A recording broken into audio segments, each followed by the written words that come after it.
Hello, hello, hello, ladies and gentlemen. Welcome to another episode of the best show that I do. I do many different shows and many different recordings and webinars, but I love this one.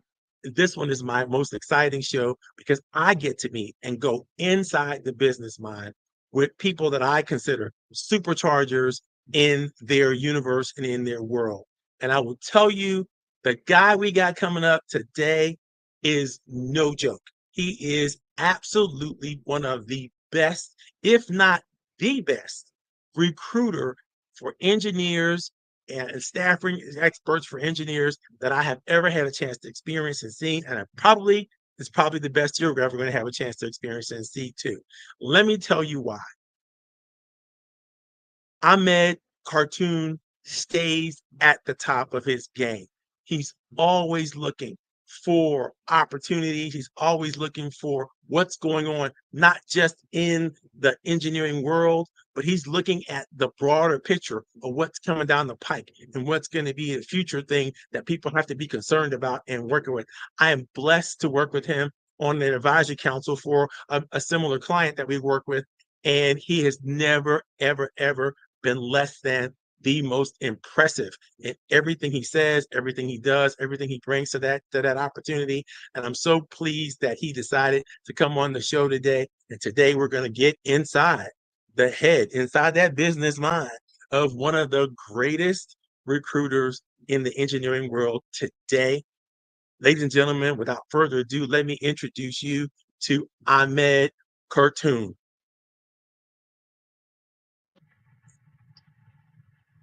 Hey Marvin, how are you? How's it going, my man? Thanks for coming on the show. Good to see you. Thank you so much for having me. I know this has been a long time coming, and so um, I'm so delighted to be here and feel honored and privileged to be on your show. So tell us about you, Ahmed. What makes you so great at what you do? Boy, I mean, Marvin, first of all, thanks for the warm, very nice thing that you've said about me. Um, a little bit about myself. I am the founder of DesignForce. I have been really passionate about the built environment from a very early age. And one of the things that I've really focused my attention on really early on in my career is really zooming in on an industry that thrives on individual and team collaboration that gets us to an outcome in the built environment where we all use it every day. We spend a whole bunch of our time using the built environment, whether it's while we're driving to work, or while we're metroing to work, or whether we're using the water fountain at a park, or whether we are doing our work in an office building, or whether we are, um, you know, even going out for a trip and finding ourselves at a hotel or an amusement resort. So I've been dedicating my life around building and keeping great teams together. And at a high level, that's sort of what my career is about and what we're doing here at DesignForce. Awesome, awesome. So, you know, what inspired you? If you had to say, there was a moment where I knew this is what I was going to do. This is what I was going to be about. I was going to be about making sure that the right people got into the right positions in the right companies to make the world a better place. When did you know this was going to be your thing? Well, I attended the University of Maryland College Park, and while attending the A. Clark School of Engineering, I had an opportunity to be able to go to a lot of advisors. And they gave me a lot of great career tips and techniques and things that I needed to keep in mind as I was coming up for my graduation. I think after having a chance to be able to see what the real world was about, I was interested in getting sage and cerebral career advice as to what my options are as an engineer. And what I found myself doing is showing up with a lackluster response of sort of an intellectual, data-driven approach to getting me with certainty where I want to head to in my career. And so began the inception of my idea. I noticed that, you know, you talked about me as a recruiter, and and that is a big part of our heritage at DesignForce. But as I started building this practice and saying, how could we do it differently, where we put people's careers first, that became sort of the impetus or the beginning of the rabbit hole I started digging into about how do you attract, but not only attract, but give people the tools and the platform to be really successful.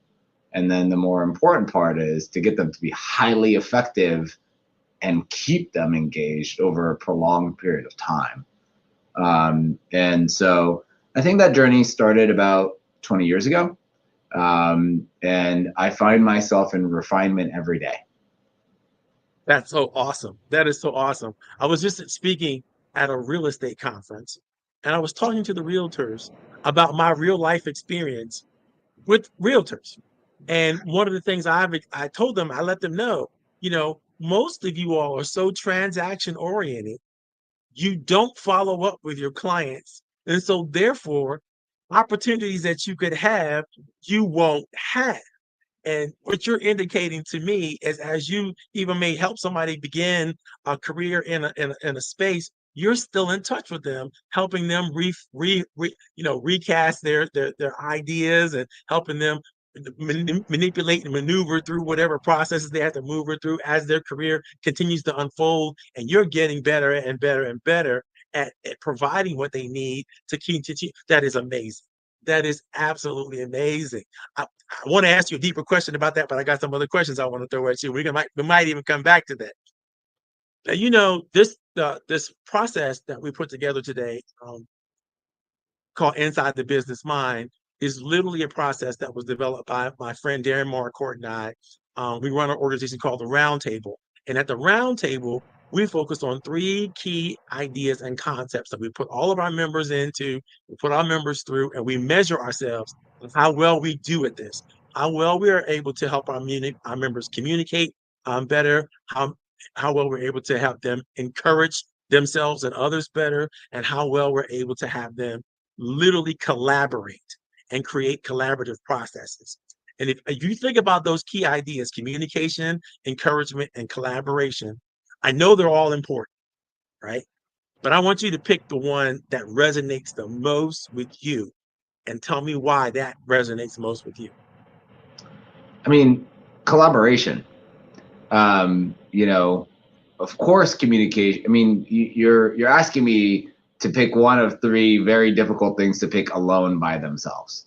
Right. But, you know, as it pertains to the industry that I serve every day, which is the architecture, engineering, and general contracting community, there's more strength in collaboration than individual brilliance, right? Teams win championships, not just talented players.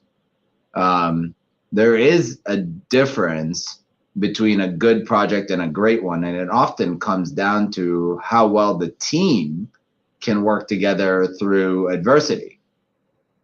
And at the end of the day, people don't just want a job, they want a sense of belonging, a mission that they can get behind, right? Yes. I suppose at DesignForce and how we sort of see things is that in the architecture and engineering industry, it really thrives on innovation.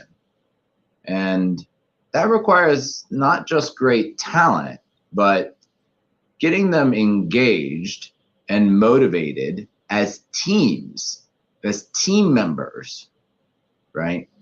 So really, you know, zooming in on collaboration, I think, is the it factor, and it requires the other skills that you've just talked about. But I have always felt like, you know, it's important to put people through sort of team sports earlier in life, not because it matters what sport they play, but more so how to interact with various players to achieve an overall outcome. Awesome. Awesome. Awesome. So if you look out there in the engineering and architectural world and you're looking at the future, what you're seeing and what you're seeing coming down the pike, what's going to be the winning formula that you and DesignForce are trying to put in front of people to make that differential advantage well into the future? I mean, speaking of DesignForce's unique approach, it's really that our approach isn't about a quick fix.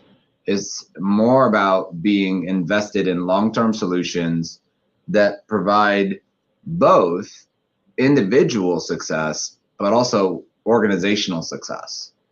And so we really focus on building lasting teams, and you do that through really focusing on retention of great performers, making sure that engagement is at an all-time high, and the holistic growth of talent, right? Not just in one category. Now, remember, historically speaking, Marvin, our industry is built off of individual performers, right? Mm-hmm. Mm-hmm. So, I mean, historically speaking, if you go and you research firms that have been around for a long time, I mean, it comes as no surprise that a lot of them are the names of people, right? The Right. last names of people. Right. And a big part of that is because if you need a really great engineer or a really great architect, back in the day, we didn't have all these cool tools that we have today. And you had to remember, who was the last person that did this really advanced thing that I did? And so oftentimes back in the day, we really relied on individual producers to then translate their knowledge downward to help the collaborative get to where it needs to. But in our upbringing in our industry, a lot of what I've seen is a sort of remnants of not really focusing on collaboration or teamwork or leadership, and really focusing on individual performance.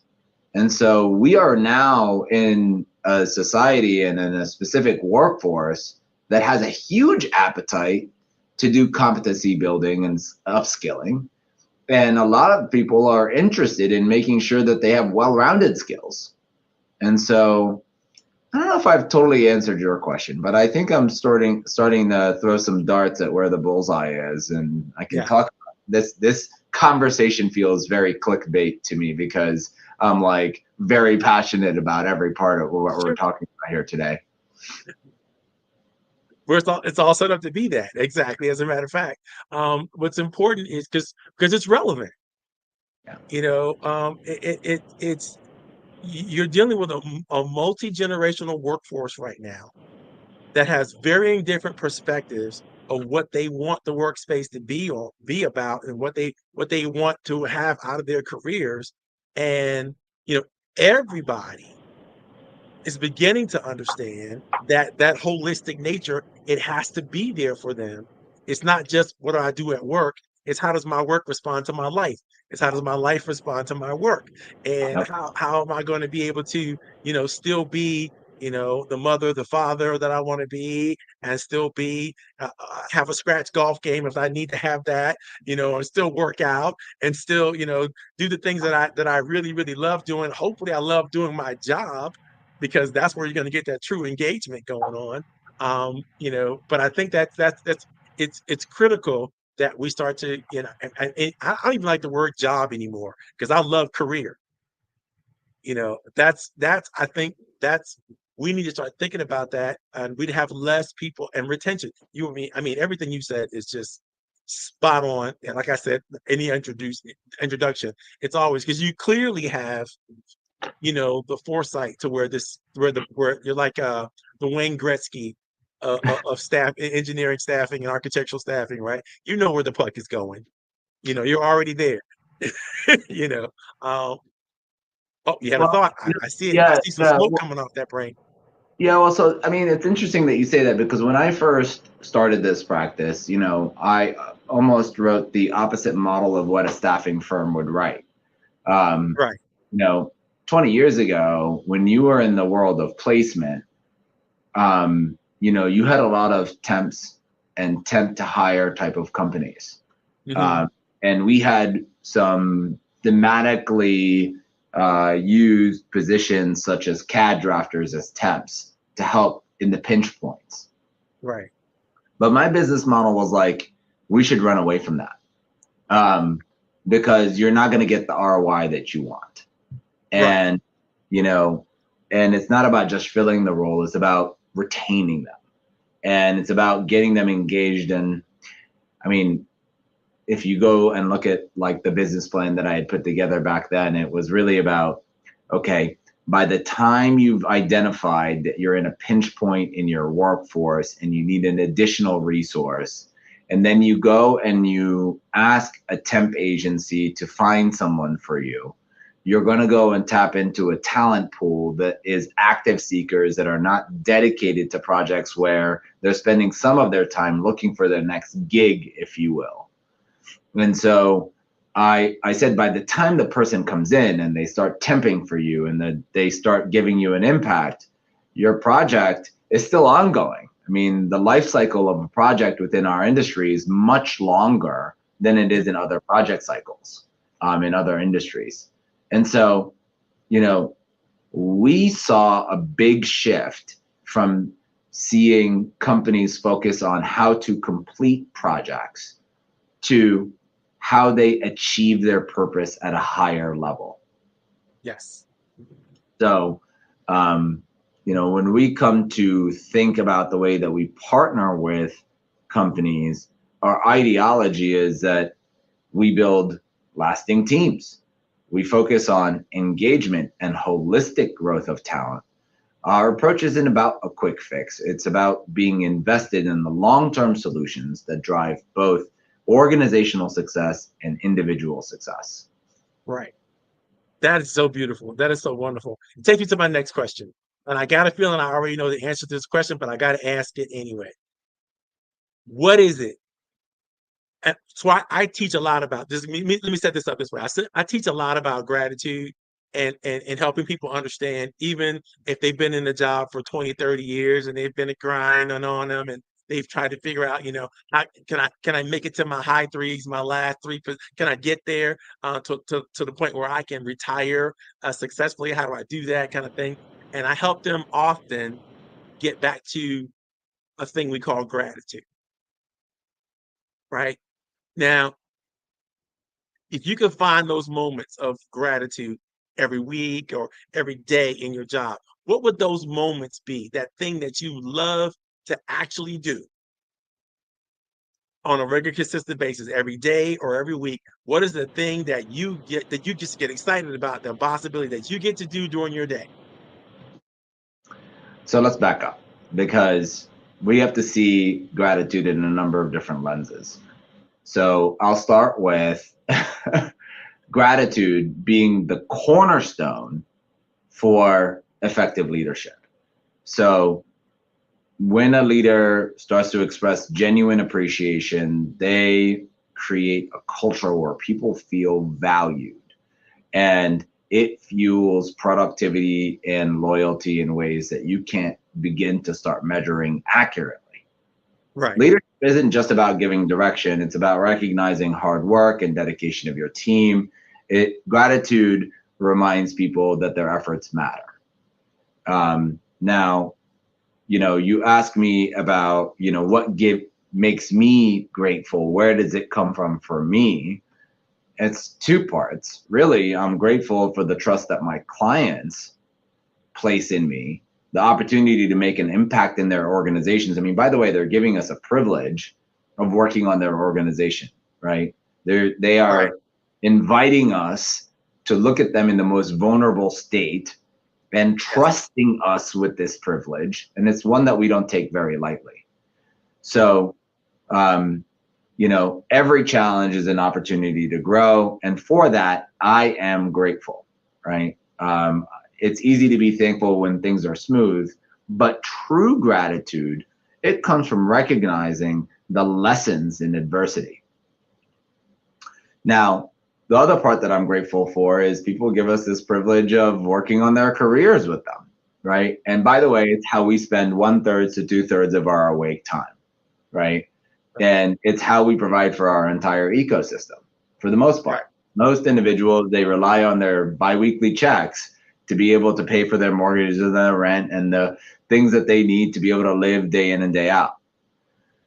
And so when people come to us for advice, it's the same way that you would go to your physician for, healthcare advice. And, we know the privilege that we have sitting on the other side of this when it comes to being their career doctors, for lack of a better expression. And boy, the gratitude for me is not only is it the privilege that we're in the room to help them make decisions and give them the coaching that they need to be able to advance themselves professionally and personally, and hopefully both, but also the gratitude that they express when they've achieved those higher things and they remember some of the advisement that they've had. I mean, boy, that's the stuff that gets me up in the morning, reviewing my happy folder is what I call it, of all these sort of testimonials that kind of come out and say, thanks for helping me unlock this, right? Now, I not only is it for my own gratitude, but I believe in cultivating gratitude, right? So gratitude is something that you cultivate daily. So it's in the little moments, like acknowledging, one of my colleagues' efforts, or celebrating a win, or even thanking somebody for some really difficult and constructive feedback. Mm-hmm. Right now, we're undergoing performance reviews in our organization. And guess what? I have a review too. And they all do 360 anonymous feedback on me. And I have a few staff members that sit with me at the end of the year and they're like, here's how you did. And here's what we need to be working on. And for me, I'm grateful for those moments, right? And I'm not just saying it the way that like some people say it from a cliche perspective. Right. I have crawled on the backs of people throughout my life to get to where I am in my professional acumen. And I am grateful that they've allowed me the opportunity to shadow them, mentor them, get that feedback. And so the more that we practice gratitude, the more that we open ourselves to an abundance of opportunities, an abundance of ideas, and the relationships are around us, because gratitude helps strengthen these relationships. And by the way, like, you have to mean it, not just say Absolutely. it. I can't say the amount of times I see somebody say, oh, by the way, thanks. And then it does not feel genuine. It does not feel authentic. And I'm like, that didn't do what you hoped that it would do. Well, they didn't hope it would do anything when they said it. They just said it because they're supposed to say it. That's a whole different ballgame. That's crazy. But I'm sorry to break in. I'm sorry, but that's amazing. I hear you. I understand you. What else you want to say about gratitude? I mean, gratitude in terms of business. In business, success is rarely a solo journey, right? Yes, I mean, I believe in acknowledging contributions of every single person involved. When I look at companies and I look at workforce, I don't exclude people from their workforce. I don't say, oh, that person who's at this level and above, or this person who's at this level and below. I have a lot of management consultancies that I've studied in my career. And a lot of times they're like, we're going to focus on the leadership team and we're going to put all that we can into that. And then everything's going to be great. And I'm like, no, it happens at all levels in an organization. That's true. And so, I believe in acknowledging the contributions that everyone had, even if it's something that seems trivial to you, it actually has an impact for the overall outcome. From colleagues to clients to partners to vendors to other consultants, because none of us achieve any of the success all by ourselves. By the way, I haven't been able to walk by an office in DC, an office building in DC, or any building in DC and point at it and say, ooh, did you see what Johnny did on that project? Look at that. They did the whole thing by themselves. That's really impressive. No one can take that credit in the built environment, right? So I found that gratitude, even though they try to, they can't, try. Even though they try to, right? Nobody believes my building over there. Like, no, it's not. No. I find that gratitude is a difference between a transactional relationship and a lasting partnership. So when you genuinely value those that you work with, it strengthens the bond, and it is absolutely a cornerstone to the success of an organization. That makes perfect sense. That makes perfect sense. Me, you took me some places that I really want to dig deep into. But I got one last question I got to ask you before we go back and sort of really get some other stuff. Um, when you look at yourself 5, 10 years, and you look at your company 5, 10 years from now, where do you want to be? What do you want the universe, the discipline, the space? What do you want them to say and know about what you all and your team have been able to generate and create? So I see a lot of leaders get asked, where do you want to be 5 years with your company or 10 years from your company? And a lot of them give these like really cliche answers like, we're going to grow this percentage, or we're going to have this many more employees or this many more clients. You're not getting that answer from me. You know that's not what I'm looking for. Right. So, So, right. so from a perspective of industry, right? In the next 5 to 10 years, we're going to see a seismic shift on how companies, firms operate. Mhm. Really driven by technological advancements and the growing demand for sustainability, a number of reasons of why these companies have to shift the way that they're looking at a number of things. As they shift, they will have to adapt to being ones that prioritize not just innovation, but the people that drive innovation, right? So as the talent pool in architecture and engineering sectors evolve, the challenge will be less about finding the talent and more about retaining it. And we saw that at the beginning of the pandemic. So firms that invest in their people now are the ones that are certainly going to stand out as the leaders of the future of our industry. So, for me on a personal level, I see the next 5 to 10 years as a period of, I know this is going to sound ironic to you, Marvin, because you know how much of a dork I am, but as a period of continual learning.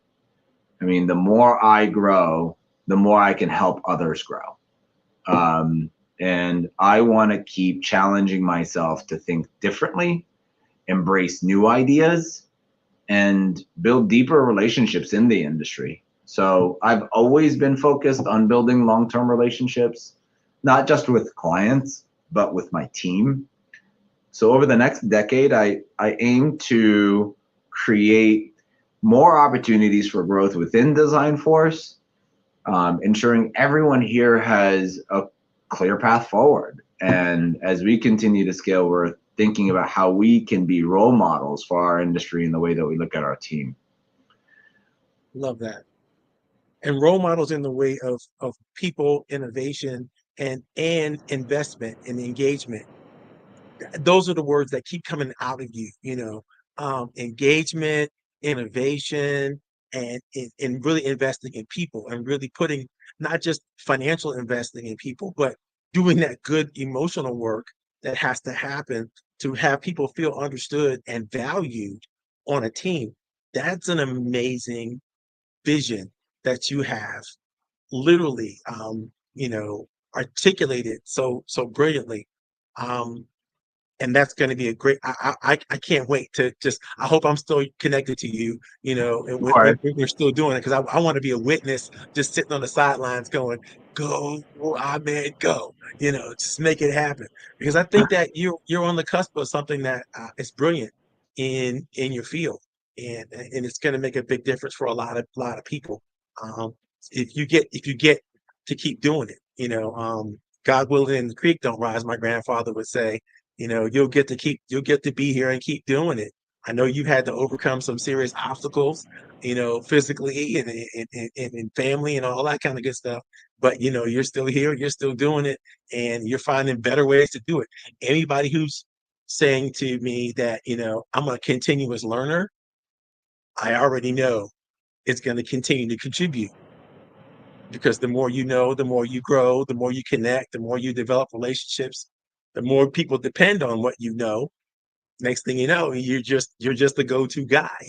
Everybody's got to call you. I got to build a great team, Ahmed. What do I need to do? Because you're going to be known as the person that helps put the right teams in place and the right careers for everybody simultaneously. That's going to be beautiful. I can't wait to see it. That's going to be great. Thank you. Awesome, awesome, awesome. So speaking of investing in people, what do you see that companies are going to have to do differently in the future? I know that they're going to have to change the way they think about this individual versus team thing. But how are you going to, how can we encourage them to do more? Well, I mean, let's just put some things on the table when it comes to workforce trends, right? In the next 5 years, we're going to see more environments. I'm not even going to put like any pretense to that, like hybrid or remote, just more environments in the AEC industry. And firms are going to try to have to figure out how to maintain strong cultures in these setups to lead the pack. The next decade is going to be it's going to introduce a bright, younger, more diverse workforce. I mean, remember, right now we have a quadra-generational workforce in action in real time, right? Firms will need to adapt their strategies to attract and retain top talent across the board, not in just one group of individuals, which will require a really deep focus on inclusion and mentorship. And so on the importance of people or talent, whichever you want to sort of, in the heart of every great building, infrastructure project, or design, there's a talented team of people that are bringing it together from a design perspective. You can have the best technology, the most advanced tools, but without the right people, nothing truly exceptional can get built, right? Truly exceptional. In the AEC industry, people are the greatest asset. So there's been a lot of talk about how do we systemize and how do we have a robot take over specific things. This industry thrives on human creativity and expertise. Hey, you know what I find to be really funny is that I find that a lot of people talk about the ultra creatives existing in architecture and the highly technical folks in engineering. And I think that, I mean, I feel like that's a fable, because some of the most creative individuals that I run into are engineers who are creatively thinking about us a new solution. So I'd like to start, you know, sort of reconditioning our brains in the way that we're thinking about professionals and the unconscious biases that we're deploying on a regular basis. Sure. So, but they're very conscious, because I went to architecture school, all right, for about 4 years before I realized this is not for me. But I understood that everything I had to do had to be approved by an engineer. Yep. It didn't really make a difference, you know, how wonderful our designs were and how creative they were and how beautiful they were. And one of the great lessons of life was learning about Frank Lloyd Wright and all the horrible buildings that were allowed to be built under his monocle. Yes, they looked amazing and they were wonderful and they accessed, you know, interior, exterior, all the connections and all that kind of stuff. But what they weren't was usable and functional. And how he got them built, he couldn't get them built today because they never pass anybody's structural models or anything like that. But you're right. You are absolutely right. You know, the coming together of that thought of the engineer, architect, the whole creative and shift on, and actually the more technical shift back to the architecture world is probably smart too. You know, it's like, yeah, you can't afford to be a one-trick pony in this future.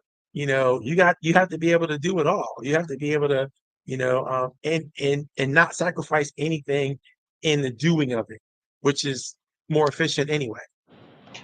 Yeah, I mean, additionally to that, Coach, I mean, one of the things that goes through my mind is, you know,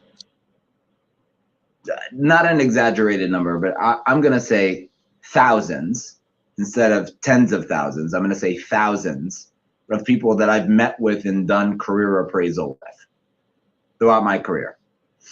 And it's often that I meet architects and engineers and they sit down with me and they talk to me about their careers and they start going through their projects or they start going through their portfolio. And I ask them, I'm like, tell me about this project.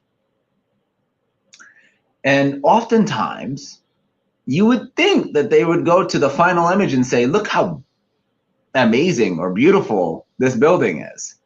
Right. And that's not what they do at all. Actually, it's like a rarity. More times than not, they're telling me about the project of the project, I right? They're understand. talking to me about the experience of completing the project. I worked with this guy and he was great and she was amazing because she got back to me quickly, or I found that this was a really laborious project because this general contractor was missing, or, you know, this owner wasn't responsive.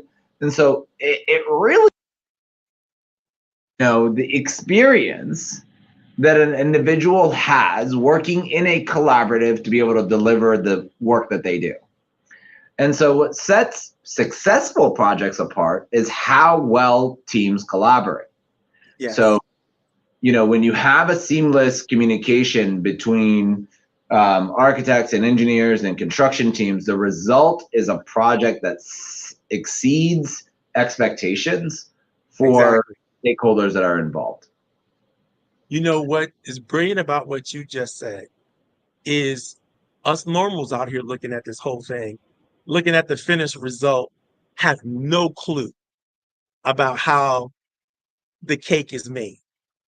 You know, we either we walk into a space and we like it or we don't like it. You know, but we have no idea about what went into it. And what you're helping me come to is the understanding that, you know, there's a whole lot that goes into whatever the final result we experience is, whether that's the fine dining that we experience, or the music that we experience, or the spaces that we experience, or the parks and recreation stuff that we experience. There's a whole lot a whole lot of collaboration that has to go into that final result that we have no clue and no understanding of how it is. We're just used to just the luxury of it all, or the experience of it all, when the final product is done. And it would be good. I hope everybody watches this show, because it'd be good for our people to get a different perspective on the fact that, you know, this does take more than one person. You know, you may hire an architect and, you know, he might seem to be the front guy who gets it all done. You may hire a surgeon. He might seem to be the front guy that gets it all done. You may hire even a dentist, you know, but in the reality is it takes a whole team, and how they process things and so on and so forth. I listen to a lot of uh, economic analysis on various different industries.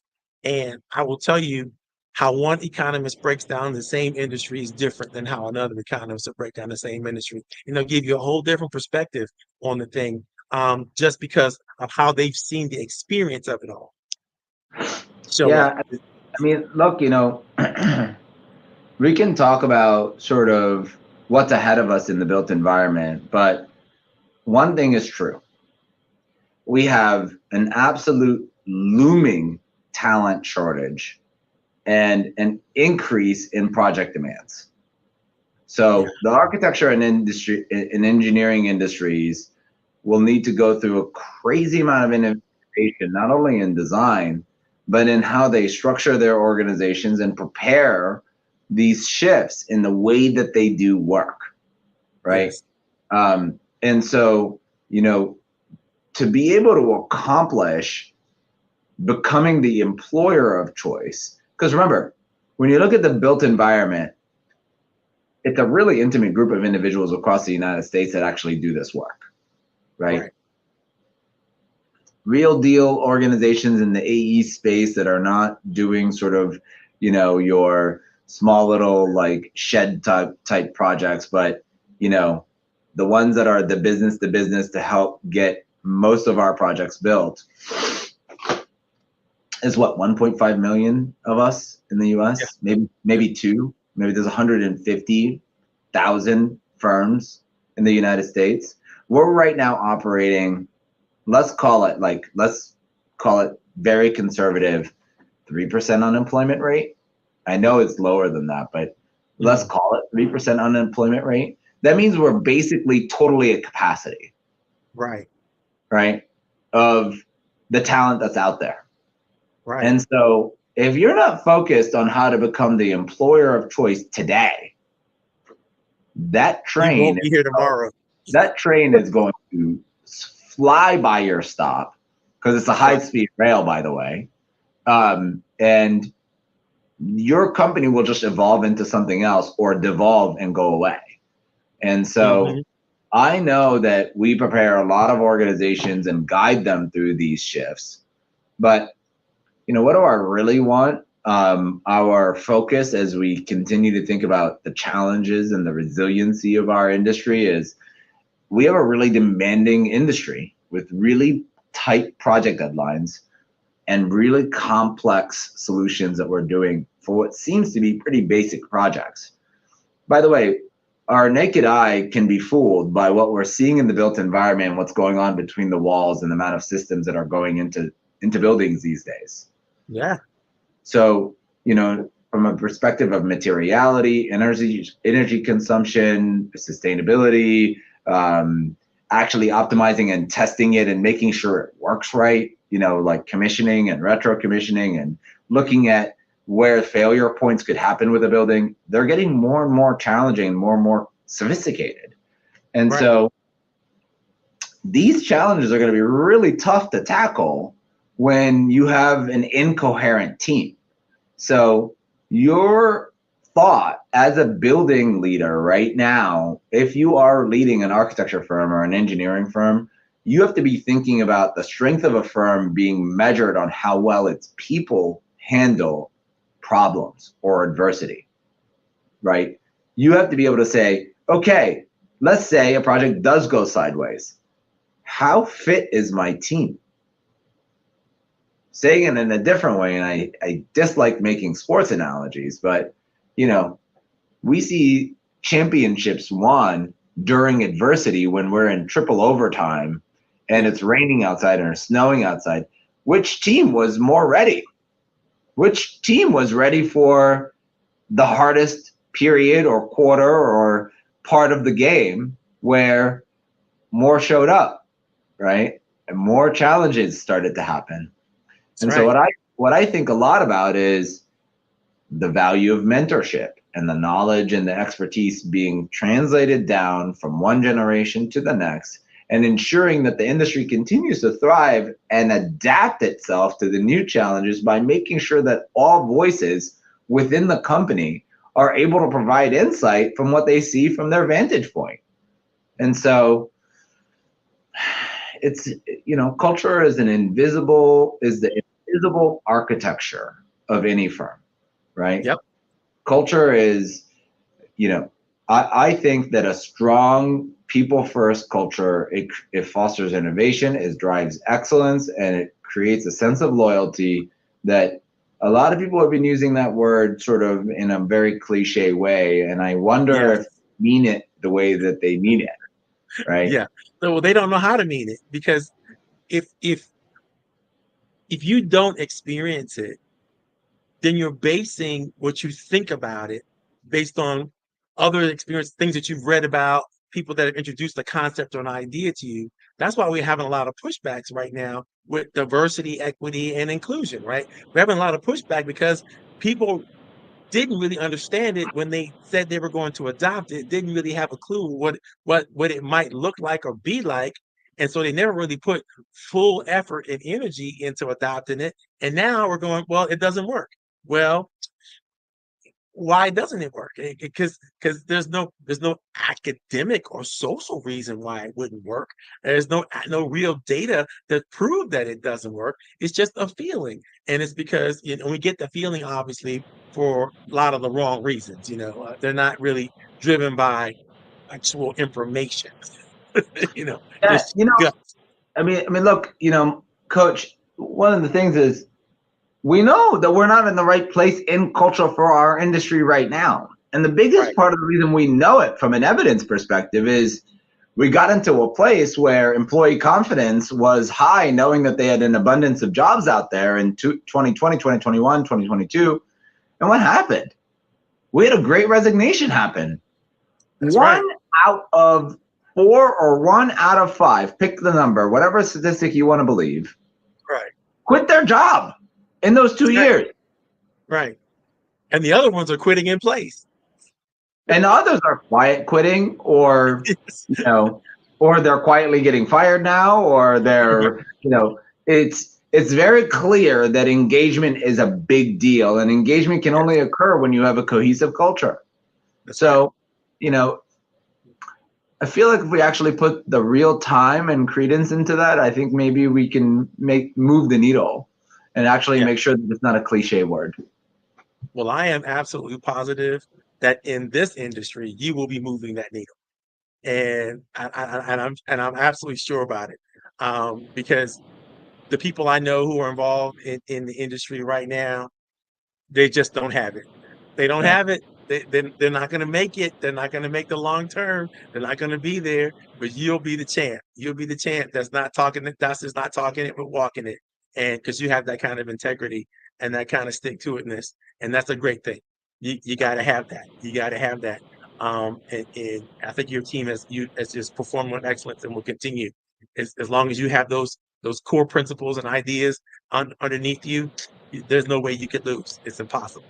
So thank you. Thanks for coming on the show. I'm going to put you backstage for a minute, and then don't go anywhere because we have some things to talk about. Hey, Marvin, thank you for having me. I appreciate you, and we love your show here at DesignForce, and keep getting inside that business mind. It's been really great getting the lessons learned from some of the other people that you've hosted on your show, and appreciate you putting me with that cohort. Really, really do. Outstanding. Outstanding.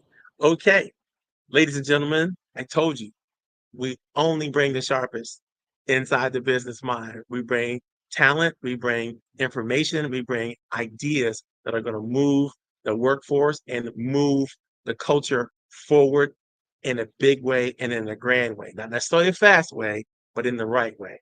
And so I'm glad to have Ahmed on the show today. I hope you will take the chance to, when we air the show live, put any questions that you have in the chat. Make sure that you engage. As all things, we make sure we're real business friendly. So don't feel like you can't put, an idea about your next upcoming event that you want to put in the chat, or tell us where you're coming from and what the name of your company is in the chat, or any kind of information that leads back to your chat, your organization, or whatever, because we're a real business friendly show. I say that again. So watch the show, participate, engage. You can find us on YouTube, LinkedIn, where else? Facebook and Instagram. And so we're going to continue to grow this thing and continue to move forward. Thank you very much. We're going to call it quits for the evening. Thank you so much for coming on, and we'll see you guys later inside the business mind.